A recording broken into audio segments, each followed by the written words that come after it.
I was scrolling through YouTube late last night, just looking for a simple documentary on historical architecture to wind down.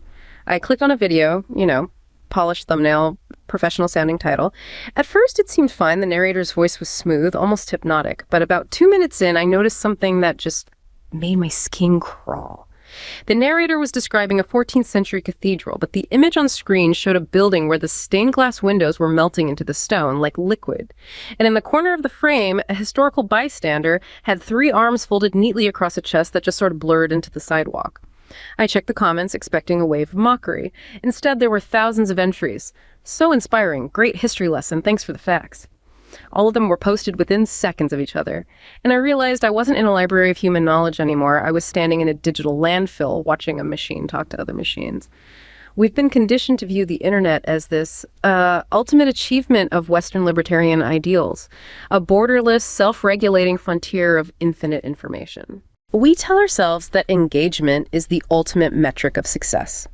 But when over 20% of the daily content on the world's largest video platform is now algorithmically manufactured sludge, designed not to inform, but to harvest pennies from your expiring attention span, that whole narrative starts to feel like a delusion. It's what some are calling the broken windows effect of the digital age.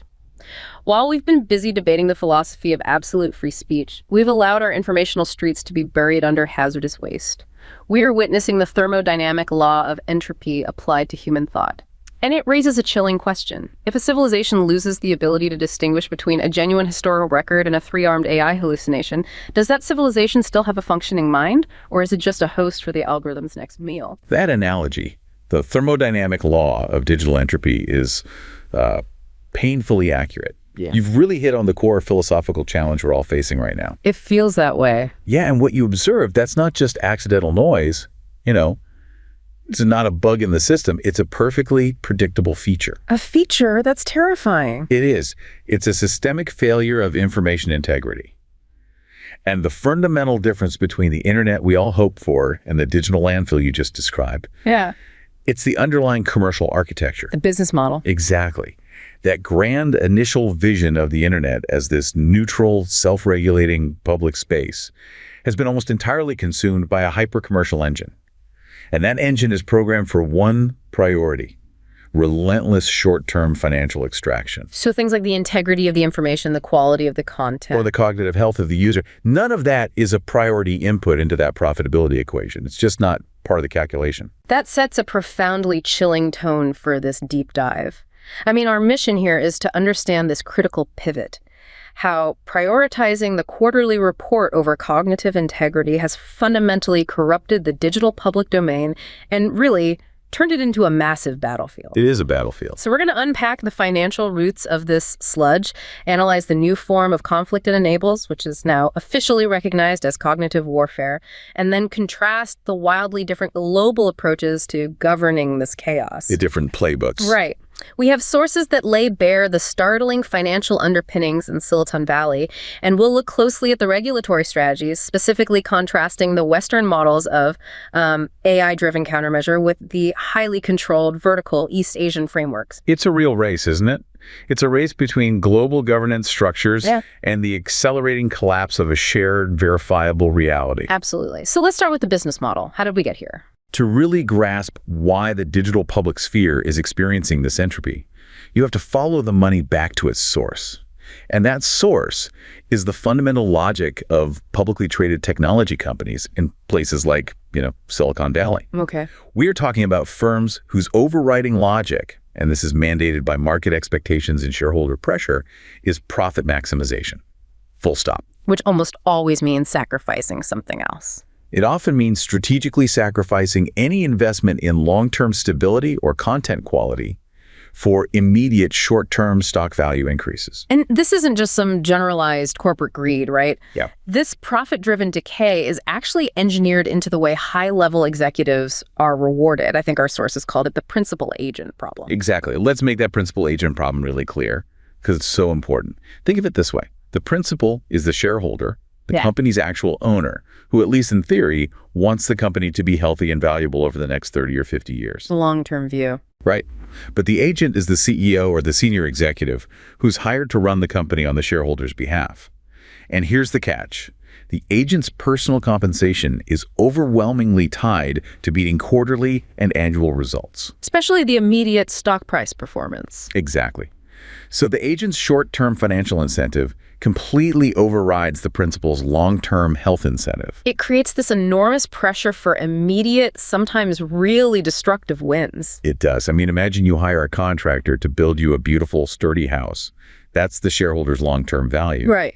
But the contractor, the CEO in this analogy, only gets paid a massive bonus if they finish the house and flip it for a record price in the next 18 months. So they're incentivized to cut corners. Every corner possible. Yeah. Use substandard materials, rush the foundations, skip crucial inspections, anything to goose the numbers for that immediate stock spike or that bonus payout. And the moment the shoddy house starts to fall apart 5 years later, the executive has already cashed in their stock options and moved on, probably with a very lucrative golden parachute. Precisely.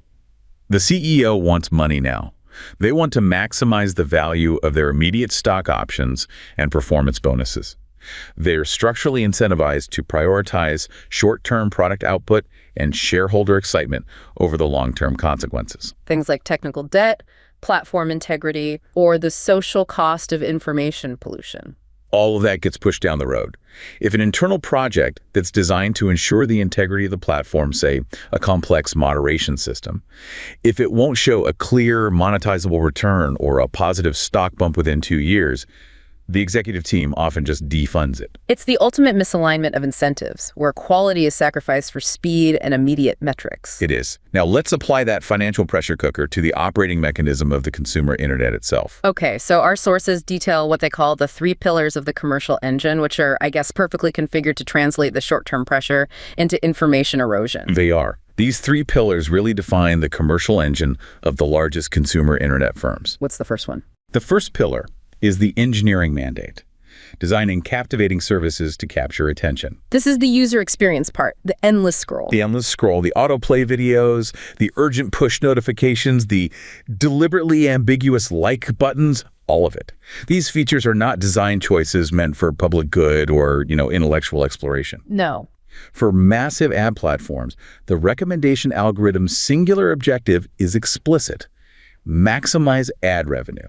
The sources are clear on this. Yeah. There is no other goal for these platforms beyond this immediate, constant capture of expiring attention. Which means the system is structurally blind to things like quality, truth, or societal impact. If highly engaging content happens to be divisive or sensationalist or entirely fabricated, The algorithm promotes it because it generates the maximum clicks and eyeballs. That's the toxicity of the design. So my 3-armed cathedral video. If that video had high click-through and watch time, even if it was because you, the viewer, were confused or horrified, the algorithm just records that as a success.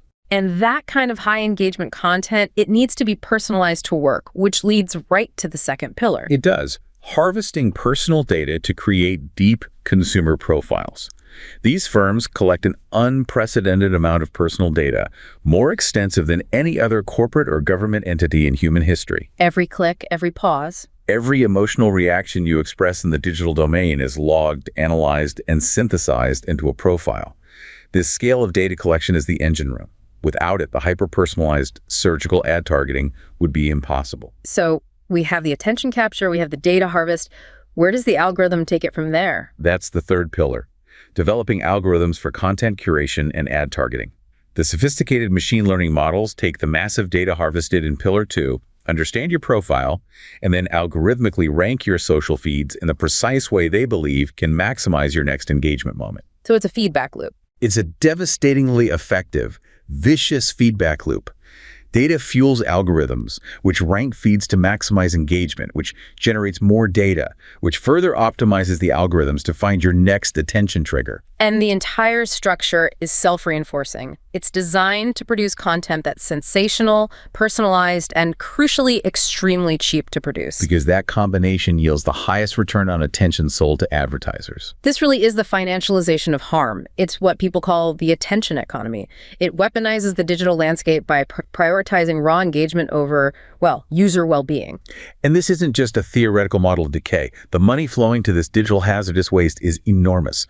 We're talking about programmatic advertising. That's the automated system that serves digital ads in real time. Wow. It's massive. For instance, the UK spend alone is estimated to reach nearly 54 billion hours by 2028. Wow. Now, here is the critical data point linking this economic model directly to social destabilization. A staggering majority of disinformation websites, 74.5%, are monetized by this programmatic advertising. 74.5%. I need to let that sink in. That means the vast majority of Fortune 500 companies, through their automated ad systems, are unwittingly financing the decay of our shared social and political reality. They are providing the direct revenue streams to the producers of the sludge. That is absolutely staggering. It is a profound systemic failure. You have corporations trying to sell products, and they're essentially sending billions of dollars into the ecosystem that produces digital hazardous waste. And the sources say that when advertisers try to fight this, When they realize they're funding hate speech or fake news, they're left with only defective solutions, primarily poorly implemented block lists or brand verification technology. and in reality, these tools often fail to curb the sophisticated disinformation, don't they? They fail dramatically because the content producers are constantly evolving their tactics to evade simple keyword filters.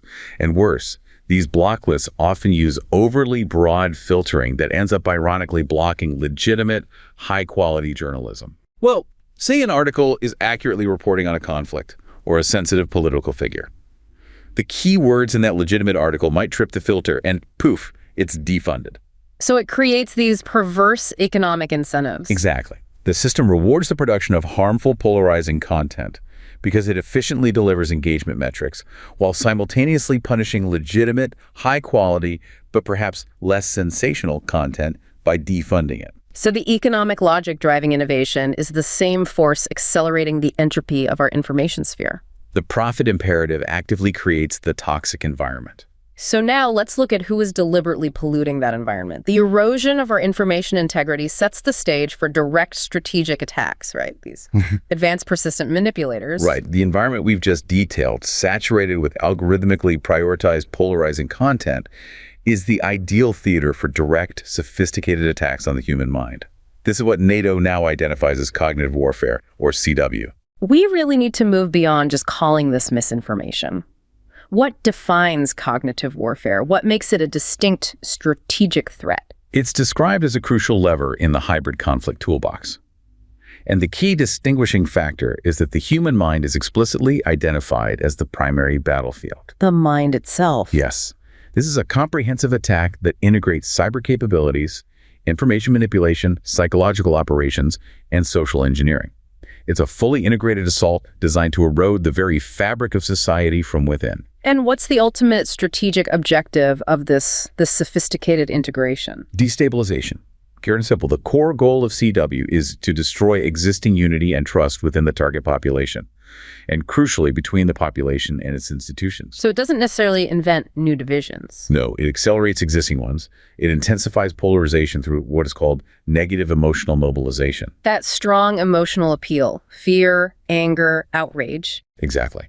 Those strong emotions drive users to immediate action, to amplification, and to radicalization much more effectively than rational arguments ever could. Ultimately, the success of CW is measured by its capacity to degrade the population's ability to know and produce foreknowledge. Foreknowledge. The ability to anticipate and prepare for the future. It transforms how individuals and masses interpret situations, making a nuanced, rational response to any crisis virtually impossible. Okay, so if the conflict is centered on the mind, we need to understand the structural adversary.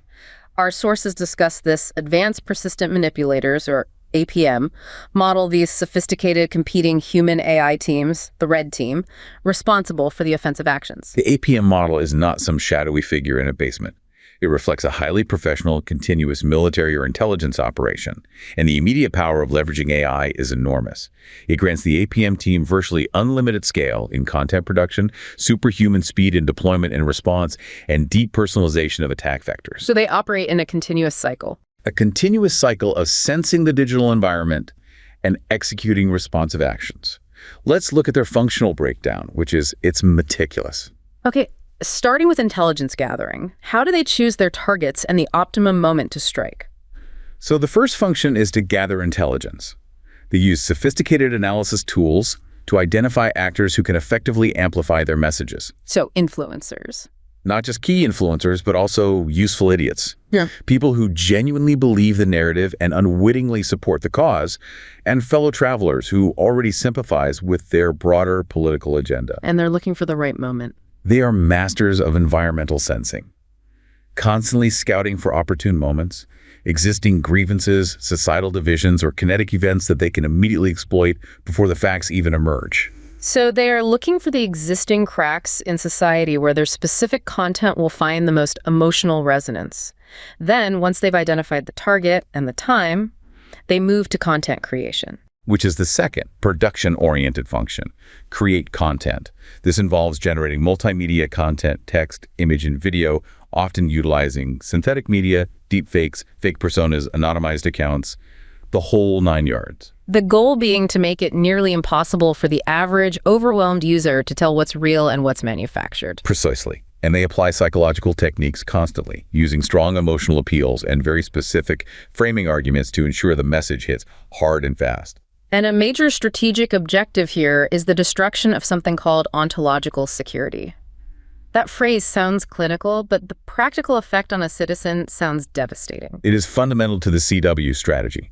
Ontological security is an individual's basic internalized sense of stability and predictability in their understanding of reality, of themselves, of their relationships. It's the feeling that the ground beneath your feet is solid. So they attack that feeling. By manipulating authorships, stealing legitimate identities, or creating fake ones tied to real-world events, they propagate confusion, fear, and grievance. If you can't trust the news source, you can't trust the facts. Eventually, you lose faith in your own judgment. The APM aims to destroy the individual's basic sense of what is real and who they can trust. Once they have their destabilizing content, they need to ensure it goes viral immediately. And that's the third function, to stimulate amplification. They understand the algorithm better than the average user. So they use techniques designed to gain the attention economy we discussed earlier, ensuring maximum impact. Like what? This includes content overload, just flooding the zone, using fake likes, fake reposts, and hijacking trending topics to maximize the impact of their messaging and ensure broad, immediate exposure. And they're constantly testing and refining these methods to monitor the effects on public opinion in real time. To see this mechanism in action, we have the recent shocking real-life case study of the Sydney stabbing scenario at Bondi Junction in April 2024. A sudden, real-world attack becomes immediate fodder for a cognitive warfare campaign. This incident is a textbook demonstration of the APM model operating at speed. The incident involved an attacker, Joel Cauchy, stabbing several people. While facts were still emerging, the online exploitation began almost instantaneously. Right, they falsely accuse a university student. A completely unrelated university student named Ben Cohen was falsely accused of the attack. His name was the primary headline being circulated as the perpetrator for a significant period. And the speed with which this was deployed is what distinguishes it from just a simple rumor. Exactly. Forensic examinations suggested that the false accusations were not just random online chatter, but part of a highly coordinated influence operation. The trail quickly led to accounts specializing in political disruption. Who is behind it? We know that a notorious pro-Putin influencer was identified as a key figure linking Ben's name to the attack, and accounts known for anti-Jewish content rapidly claimed. Unconfirmed report terror attack in Bondi. Terrorist name is Benjamin Cohen, a radical Jew from Bondi, Sydney. Only a Jew would stab a baby. Making sense now. Wow, that is just pure negative emotional mobilization designed to skip rational thought and jump straight to hateful polarization. It's just exploiting deep societal wounds. And it was coordinated for maximum effect. Pro-Kremlin accounts, far-right accounts, they all amplified these claims, cross-posting screenshots of the student's LinkedIn account to add this false veneer of authenticity. And the disinformation specifically exploited existing divisions. The Israel-Palestine tensions. It bore the undeniable hallmarks of a coordinated operation informed by strategic intelligence. The APM teams were ready and waiting for the opportune moment. So this is the final, frightening piece of the puzzle. The flow of harm is two-way. Absolutely.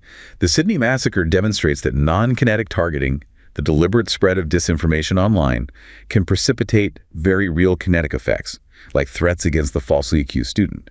And the reverse is also possible. These influence operations capitalize on isolated events. Rooting them deep into legacy grievances to shape strategic discourse and force a reaction from both government and social platforms. They create this deep relational asymmetry in society, and that forces democratic systems to completely redesign their governance structures just to keep up. The scale of the threat is clear. If the APM, the red team, can leverage AI to achieve virtually unlimited scale, superhuman speed, and deep personalization, then Western democracies are forced to play the same game. It becomes inevitable that we have to use AI for defense. Creating the Counter-APM, or CAPM, to achieve the required scale and tempo. Right. But the CAPM model is necessary to maintain a sound information sphere, but it inherently pits the needs of security against core democratic values like freedom of expression and due process. This creates this immense difficulty in balancing the risks. It's a huge trade-off. Let's break down the proposed Western countermeasure strategy, which our sources model using three primary approaches: shape, deter, and respond. We can start with shaping the environment, which is all about prevention and resilience. Shaping is proactive. It involves high-level educational campaigns to enhance user resilience against CW. This means improving media literacy, teaching users the adversary's tactics, and deploying techniques like pre-bunking. Pre-bunking? Preemptively exposing users to disinformation techniques so they build a kind of cognitive immunity. Shaping also involves regulating the social platforms themselves, imposing transparency requirements, or implementing necessary gatekeeping measures like ID verification to increase accountability. That makes sense as a preventative foundation. What about deterrence? That's where the ethical questions really compound. Deterring the enemy means dissuading aggression through the credible threat of retaliation or punishment. This requires the CAPM to build an entire offensive CW capability, a counter-cyber attack or counter-CW attack capability mirroring the APM model. So we have to possess the ability to strike back at the adversary's cognitive infrastructure. We do. But if the West builds these weapons, we risk becoming the thing we are fighting. And what are the legal risks associated with that? They are profound. The deter function carries immense risks regarding potential violations of international humanitarian law, or IHL. In plain terms, you can't retaliate against an online adversary by targeting an entire civilian population, even if that population hosts the threat. The principle of distinction. Right. IHL requires targeting only military objectives, and in the borderless, civilian-populated digital battlefield, determining what constitutes a legitimate military objective for a cognitive counterattack is an unprecedented and deeply complex legal challenge. And finally, how do they manage the immediate aftermath, responding to attacks? Response is immediate damage control. It starts with identifying malicious content, malicious actors, or recognizing if the message is part of a broader campaign. Once detected, they can mitigate the effects by dampening the spread or providing an alternative factual narrative. And finally, they moderate the behavior banning or punishing authors or taking down or labeling messages. But implementing these defensive actions creates direct harms on individuals, which is a key ethical trade-off compared to the APM's harms, which are generally indirect and macro. That asymmetry makes balancing the risks so difficult. The APM causes extreme risk chaos, institutional dysfunction. But the CAPM's defensive actions can be interpreted as censorship or discrimination. Which is why functions like detect and moderate are classified as high risk. They are. If an AI incorrectly flags a message or an author as hostile, the false positive could disproportionately affect vulnerable or minority groups, unjustly restricting their freedom of speech or causing discrimination. So we're forced into making complex moral trade-offs at machine speed. Total reliance on AI systems in this domain seems terrifying because of the risk of accountability gaps and inhumane treatment. It is terrifying. AI systems lack the ability to reason contextually in the complex moral domain. Their rigidity risks creating a self-perpetuating cycle of oppression if left unsupervised. This brings us to the core imperative: meaningful human control, or MHC. So how exactly do we operationalize MHC when the scale requires AI speed? We can't just have a human approve every single content moderation decision. No, but MHC is essential for all decisions that impact human values. AI should function as decision support, but the human must not follow the recommendations blindly. How do you build that in? The AI itself must be designed not just to provide an answer, but to actively stimulate critical thinking in the user. For example, instead of an AI recommending ban this user because they use these 5 keywords, It should say, I recommend banning this user, but here are 2 alternative interpretations of this content that I disregarded, and here's how this decision might disproportionately affect this specific demographic. So you need technology that forces us to question the data, not just accept the machine's persuasive confidence. And that control must be democratically legitimate. You need a whole-of-nation approach. The human controllers must be trusted and embraced by the community they serve, ensuring the defensive power is both effective and ethically justifiable under democratic values. The Western model, then, is focused on high-risk defense while desperately trying to uphold core democratic values. Now let's pivot entirely and look at the alternative, China's algorithmic governance framework. They seem far less concerned with the Western struggle between security and speech. China represents a fundamentally different paradigm. While Western democracies are wrestling with the ethics of self-regulation, China is proactively rolling out some of the world's first binding national regulations for AI and algorithms. They're effectively turning the nation into a laboratory for experiments in governance. What's the major structural difference compared to a comprehensive law like, say, the EU's AI Act? China's approach is vertical and highly iterative. So instead of a single massive umbrella law, they target specific applications, first recommendation algorithms, deepfakes, generative AI. Piece by piece. Exactly. This piece-by-piece strategy allows them to build bureaucratic know-how and regulatory capacity efficiently. And this is laying the groundwork for a capstone national AI law, highly likely to mirror the structural power and centralized enforcement of their 2017 cybersecurity law. And the central bureaucratic tool tying these disparate regulations together is the algorithm registry. What does that actually look like in practice, and what power does it grant the government? The algorithm registry is a standardized disclosure tool. It's the regulatory scaffolding. It requires developers to file comprehensive information, how the algorithm is trained, what data sets were used, how it is deployed, and what its specific function is. And crucially, it mandates that developers must pass a security self-assessment before deployment. The power of this registry is its reusability. It gives the state centralized, continuous oversight, forcing the platforms to comply with political and social priorities at a structural level. Let's detail the specific regulations that have been implemented, starting with the rules for recommendation algorithms in 2021. The 2021 regulation on recommendation algorithms was initially aimed at information control, but its scope rapidly expanded to address genuine social and economic pain points. Like what?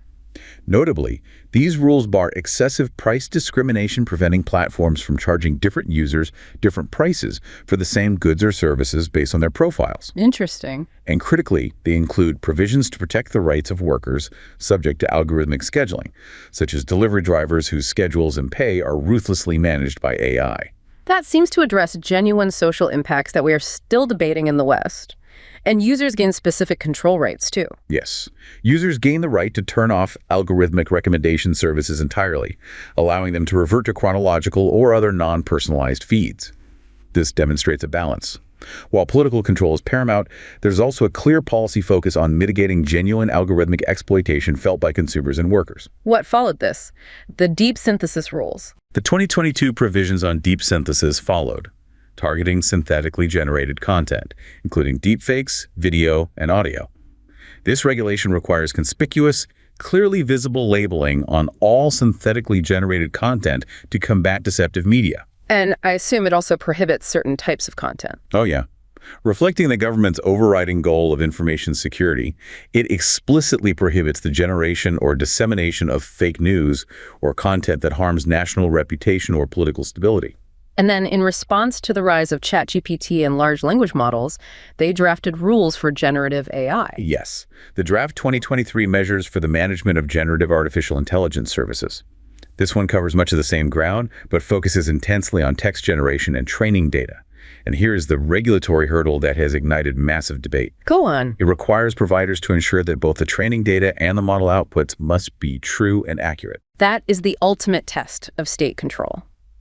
The requirement that outputs be true and accurate is fundamentally at odds with how current large language models, which are statistical engines based on prediction, actually function. It is technically an extremely difficult, potentially insurmountable hurdle for current large language models.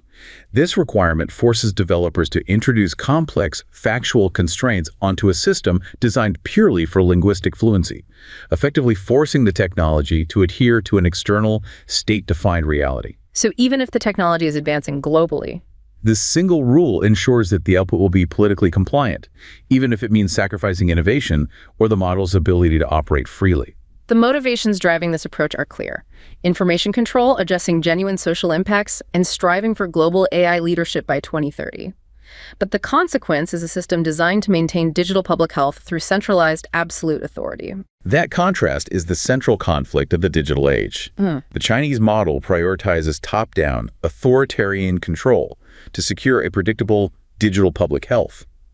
They effectively treat the information sphere as infrastructure that must be stable and centrally managed, regardless of the cost to individual expression. Their framework is designed to actively prevent the catastrophic failure of reality we discussed at the beginning. Exactly. Meanwhile, Western democracies are struggling to implement meaningful regulation because the very financial mechanism that drives their innovation, the maximization of short-term ad revenue tied to executive bonuses, is the primary thermodynamic force accelerating information decay and welcoming cognitive attacks. So our platforms profit from the sludge. Their platforms are policed to prevent it. The ultimate alternative to action is far more dire, allowing the advanced persistent manipulators unrestricted access to exploit our minds using cutting-edge AI.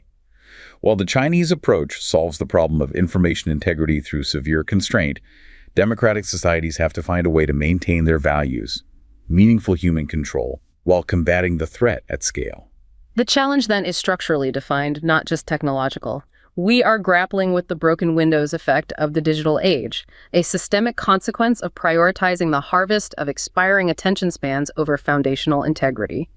The ultimate choice facing democratic societies is whether they can re-engineer their core financial incentives, that quarter-to-quarter profit motive that fuels the sludge, to prioritize cognitive defense, or if the current business model is thermodynamically destined to collapse under the weight of its own hazardous digital waste.